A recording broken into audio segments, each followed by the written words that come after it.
सब कुछ आपका ही है, मैं बस पहरेदारी कर रहा हूँ। राजा चैन की नींद सो सकता है या नहीं, ये पहरेदार की नीयत पे डिपेंड।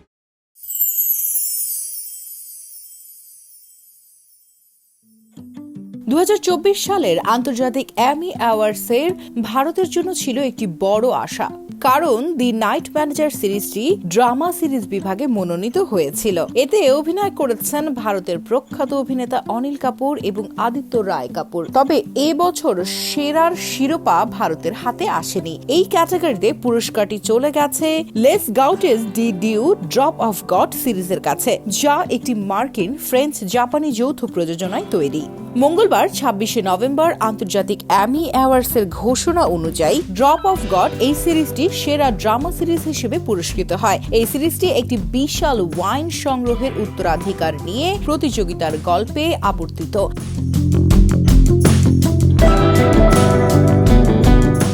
যা 2023 সালের এপ্রিল মাসে অ্যাপল টিভিতে মুক্তি পেয়েছে। ইতিমধ্যে এর দ্বিতীয় সিজন মুক্তি নিয়েও আলোচনা চলছে।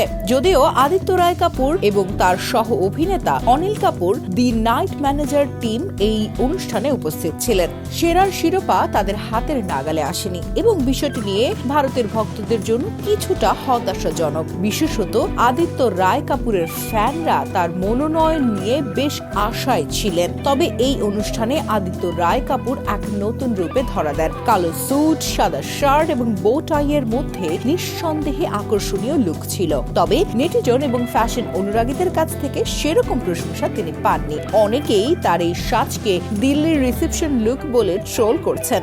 যদিও আদিত্যের এই লুক বিশ্ব মঞ্চে তার উপস্থিতিকে আরো স্মরণীয় করে তোলে। তবে ফ্যাশন দুনিয়ার প্রত্যাশা তিনি পূরণ করতে পারেননি, সেটা স্পষ্ট। পুরস্কার না পাওয়ার পরেও দি নাইট ম্যানেজার এর ভারতীয় সংস্করণে অভিনয় করা তারকাদের কাজ এবং সিরিজটির কন্টেন্ট নিয়ে আন্তর্জাতিক আলোচনা চলতে থাকবে, যা পরবর্তী প্রকল্পের জন্য নতুন দিক উন্মোচন করবে।